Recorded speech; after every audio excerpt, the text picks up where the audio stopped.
नमस्कार आप सभी को, आप सभी का हमारे चैनल पर एक बार फिर से स्वागत है। तो ये जो चने की फसल आप लोग देख रहे हैं, ये लगभग 40 दिन पहले की बिजाई है और अभी कुछ इस साइज़ के हुए हैं पौधे। और इस साल जैसा कि आप सबको पता है कि सभी खेतों में हम लोगों ने रोटावेटर चलाया था और रोटावेटर चलाने का फ़ायदा ज़रूर मिला है इस बार, क्योंकि बिजाई सही ढंग से होने के कारण ज़्यादा बीज पौधे बने हैं इस बार पहले की तुलना में। और इन खेतों में पानी भी दिया जा चुका है एक बार, आप लोग देख सकते हैं यहाँ पर। अभी 2-4 दिन पहले ही इनमें स्प्रिंकलर से सिंचाई हुई है, तो सिंचाई का फ़ायदा जो है वो कुछ दिनों के बाद दिखेगा। बाकी अक्सर हमारे इन खेतों में ऐसा होता था कि बहुत सारे बीज क्योंकि ऊपर ही रह जाते थे, गीली मिट्टी में नहीं जा पाते थे नीचे, जिसके कारण बहुत सारे बीज पौधे नहीं बन पाते थे। लेकिन इस बार फसल पहले से काफ़ी बेहतर है। अब देखते हैं आगे स्थिति क्या रहती है आगे, और वीडियो बनाऊंगा मैं, उसमें आप लोगों को दिखाऊंगा। और इसके बगल वाले में खेत में, ये जो बगल वाला खेत है, इसमें सिर्फ रोटावेटर बस हम लोगों ने चला दिया था और उसके बाद उसमें सीड ड्रिल से बिजाई कर दी थी। तो उसके कारण पौधे इसमें और जल्दी निकल गए थे, क्योंकि बीज थोड़े से ऊपर थे, थोड़े कम गहराई में गए थे बीज, जिसके कारण पौधे जल्दी निकलने शुरू हो गए थे। इसी कारण आप लोग देख सकते हैं इसमें पौधे थोड़े बड़े हैं। लेकिन इसमें देखना ये है कि बाद में इस बात का कहीं नुकसान तो नहीं होता है, क्योंकि जनरली लोगों का ये मानना है कि जितनी गहरी आप बिजाई करेंगे पौधे बाद में उतने ही ज़्यादा विकसित होते हैं और फल भी उतने ही ज़्यादा लगते हैं उनमें। तो बीज ऊपर थे, इसके कारण कहीं अगर पौधे छोटे रह गए तो उसका नुकसान होगा अगर, तो वो बाद में पता चलेगा। इसीलिए एक प्रयोग के रूप में सिर्फ एक खेत में ही सिर्फ और सिर्फ रोटावेटर चला करके हम लोगों ने बिजाई करके देखा है, और उसके बाद में कंपेयर करके देखेंगे कि रिज़ल्ट इसमें कैसे रहता है।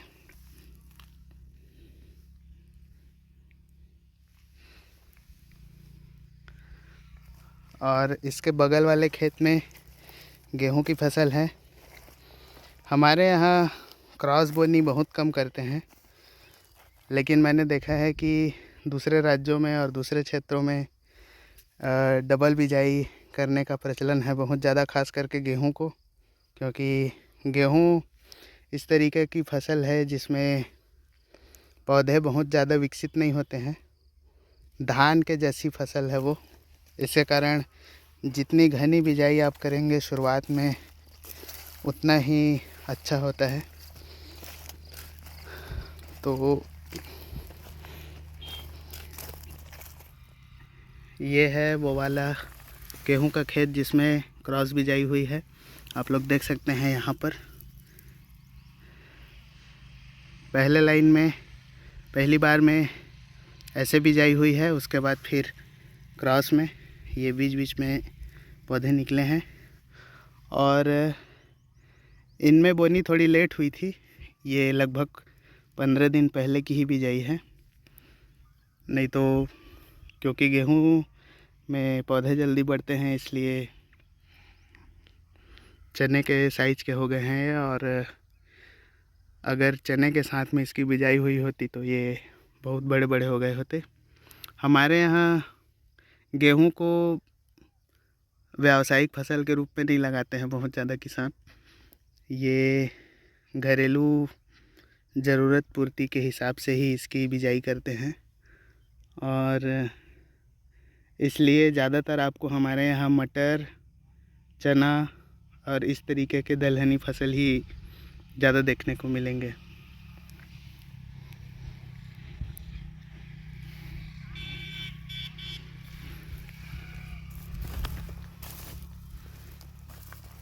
कहीं कहीं पर स्पष्ट रूप से दिखाई दे रहा है और कहीं कहीं पर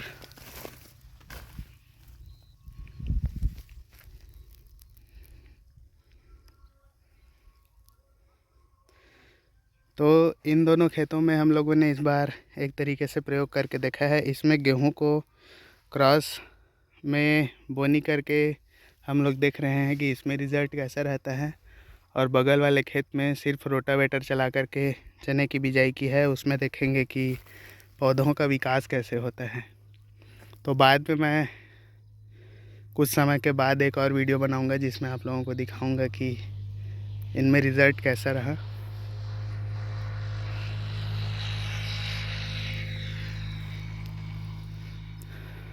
बाकी एक चीज़ है कि रोटावेटर का इस बार बहुत फ़ायदा हुआ है। इनमें भी अब फल लग गए हैं।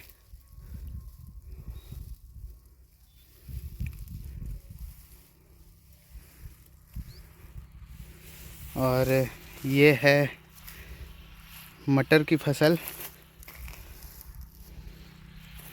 इन सभी खेतों में एक साथ ही बोनी हुई थी, मतलब चना और ये मटर और धनिया, आगे के खेत में धनिया भी है। इन सब की बिजाई एक साथ हुई थी। ये एक तरीके से बेल वाली फसल के जैसे होते हैं, मतलब इनके पौधे बेल के समान थोड़े से बड़े और लंबे होते हैं। इसके कारण जनरली इसको थोड़ा सा उतना घना नहीं बोते हैं, तो उस हिसाब से पौधे इसमें ठीक हैं। बाकी आगे चल कर के और पता चलेगा कि पौधे किस हिसाब से बनते हैं। इनमें भी सिंचाई हो गई है और आप लोग देख सकते हैं जो निकल नहीं पाए थे, पौधे नहीं बन पाए थे बीज, वो सिंचाई के बाद निकल रहे हैं।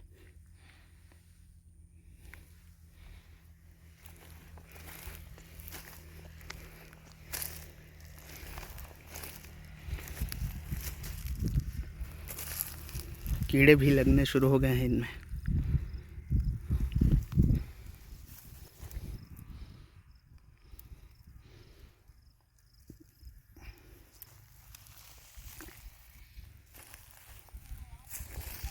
तो ये है मटर की फसल। ये बड़ा वाला मटर नहीं है, छोटे साइज़ वाला एक जो मटर आता है वो है। ये वो खेत है गेहूं का जिसमें सिर्फ एक ही बार में बिजाई हुई है।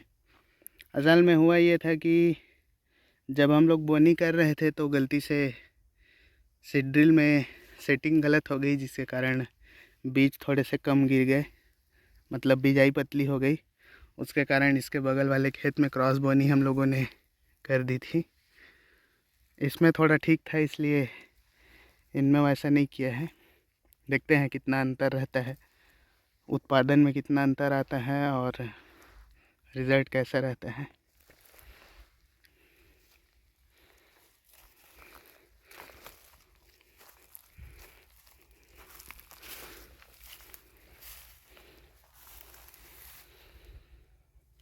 अब देखते हैं धनिया कैसा निकला है। सभी खेतों में एक बार हम लोग पानी दे चुके हैं। लगभग बिजाई के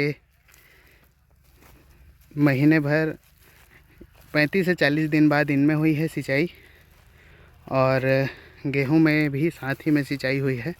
तो बोनी के लगभग 15 दिन बाद गेहूं में सिंचाई हुई है। और बाकी बोनी के टाइम पे किसी में भी पानी नहीं दिया था हम लोगों ने। ये खेत में जो नमी थी उसी की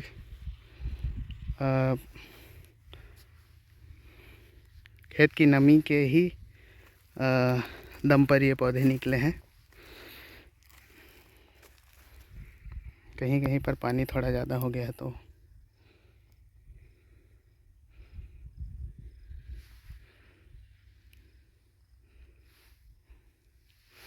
तो उसके बाद जब फूल फल लगेंगे तो एक वीडियो मैं बनाऊंगा, जिन खेतों का अभी वीडियो बना रहा हूँ, और फिर देखेंगे कि क्या अंतर रहते हैं। जिन खेतों में नॉर्मल पारंपरिक बिजाई करते थे हम लोग उनमें, और इस बार जिनमें कुछ अलग करने का ट्राई किया है उनमें, और फिर मैं उसको आप लोगों को भी दिखाऊंगा।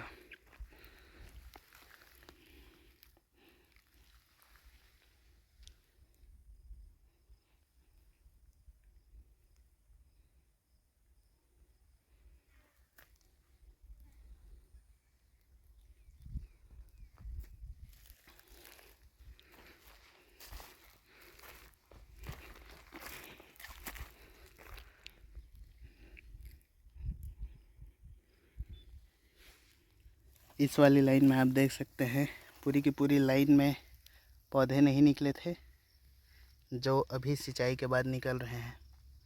और ऐसा ही होता था पहले, जब हम लोग रोटावेटर नहीं चलाते थे तो बहुत सारे पौधे शुरुआत में ही नहीं निकल पाते थे, और नुकसान उसका ये होता है कि बाद में ये पौधे निकल तो जाते हैं लेकिन समय थोड़ा सा लेट हो जाता है। और आप लोगों को तो पता ही है कि रबी की फसल की एक ख़ास कंडीशन ये होती है कि वातावरण का तापमान एक सीमा से ज़्यादा हुआ उसके बाद पौधे और बड़े नहीं होते, फल लगने लगते हैं।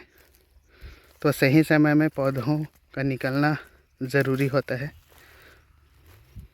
इनमें फल इस बार बहुत अच्छे लगे हैं, आप लोग देख सकते हैं फल के कारण नीचे झुक गए हैं।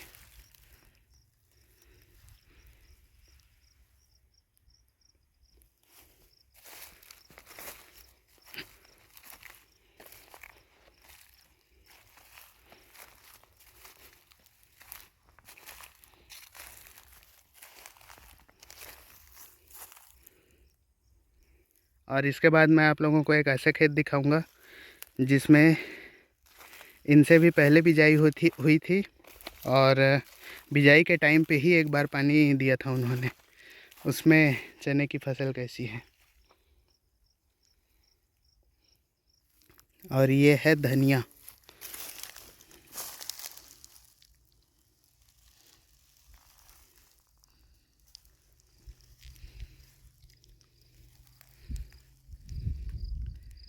इन सभी खेतों में स्वराज 735 XT से बिजाई हुई थी, मैंने वीडियो दिखाया था आप लोगों को।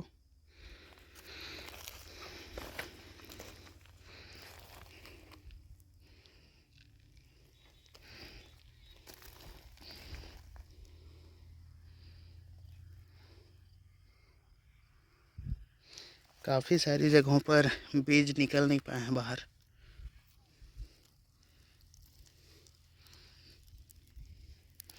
और इनमें भी सिंचाई नहीं हुई है। ये देखिए सिंचाई के लिए तैयारी हो चुकी है, सिर्फ कुछ जगहों पर ही सिंचाई हुई है। पर पहले की तुलना में इनमें भी पौधे बेहतर निकले हैं। मैंने पिछले साल तो इनका कोई वीडियो नहीं बनाया था, इसके कारण कंपैरिजन के लिए कुछ नहीं है, लेकिन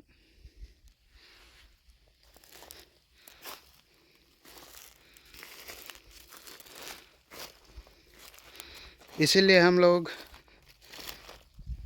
ज़्यादातर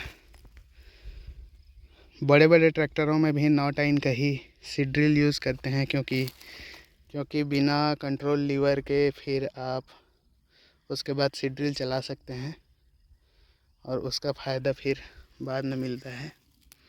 क्योंकि हमारे यहाँ, मैंने पहले भी बताया था आप लोगों को, सिंचाई की व्यवस्था उतनी अच्छी नहीं है, तो हर जगह और बार बार सिंचाई कर पाना संभव नहीं हो पाता।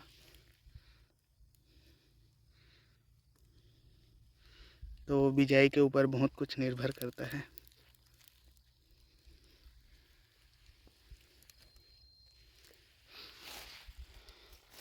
और लाइट की भी बहुत परेशानी होती है हमारे यहाँ, इसीलिए ये अभी बंद है।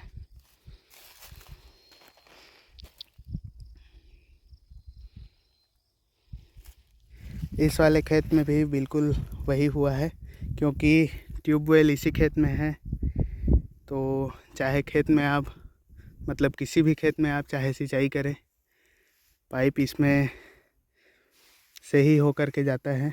तो अगर आप ऐसे जो जोड़ होते हैं उनका ध्यान न रखें तो पानी रिस रिस करके इन खेतों की फसलों को बहुत नुकसान कर देता है।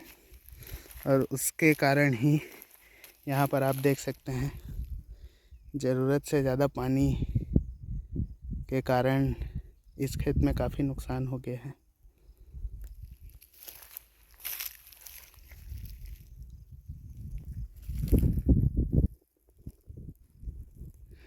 यहाँ पर आप देख सकते हैं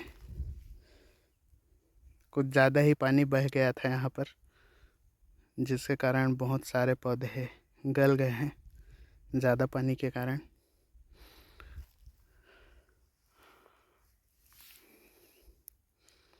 जितने भी खेत हमारे यहाँ पर के हैं उनमें सबसे कमज़ोर फसल इसी खेत में है, क्योंकि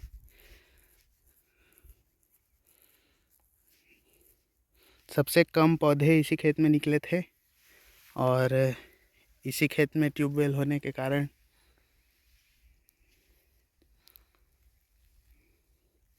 और कुछ गलतियों के कारण पानी ज़्यादा इसमें दे दिया गया और काफ़ी सारे पौधे उसी के कारण गल गए।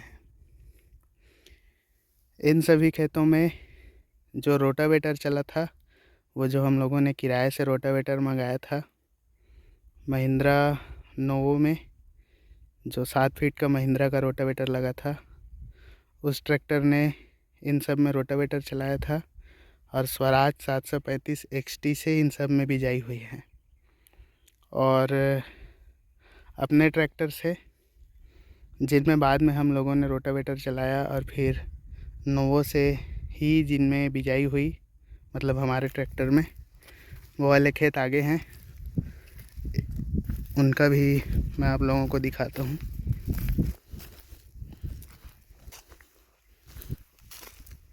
आप लोगों को याद होगा अगर तो मैं बता दूं कि जिस दिन इन खेतों में बिजाई हो रही थी उस दिन हम लोग उनमें रोटावेटर चला रहे थे।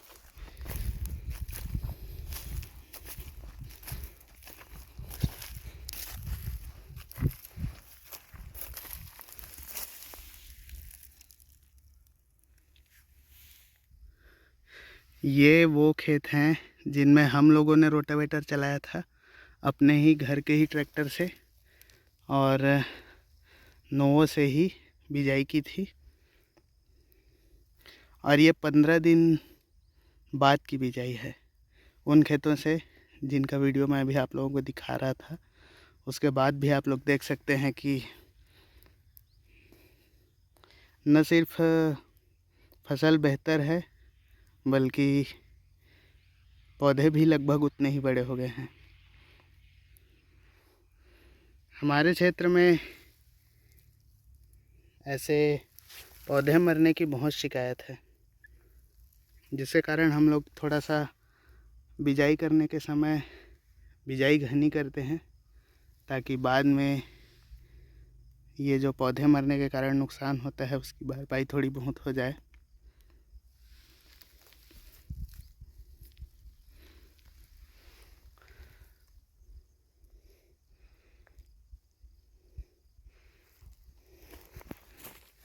और इन खेतों में पिछली बार की ही तरह हम लोगों ने चने के साथ साथ थोड़ा थोड़ा धनिया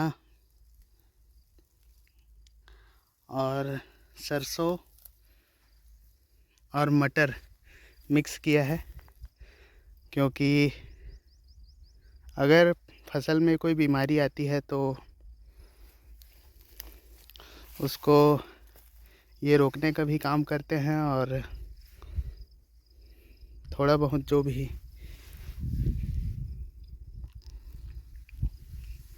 हो उससे उत्पादन भी मिल जाता है। खास करके सरसों, आप लोगों को पता होगा कि हमारे यहाँ छत्तीसगढ़ में सरसों की भी गेहूं की ही तरह घरेलू उपयोग के लिए ही खेती करते हैं, तो इसके साथ में मिक्स हो कर के वो भी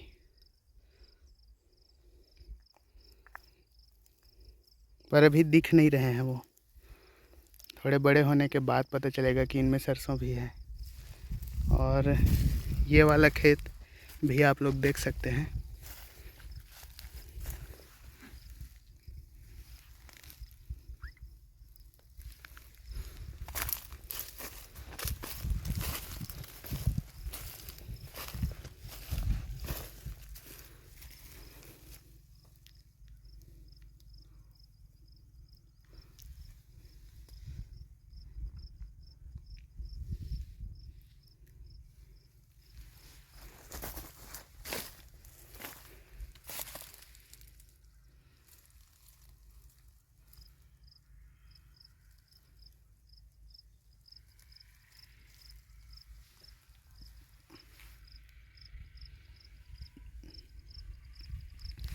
तो अब अगला वीडियो हो सकेगा तो मैं जब फूल लगेंगे इनमें उस समय अपलोड करूँगा, ताकि इनमें किस तरीके की ग्रोथ आती है वो पता चल सके।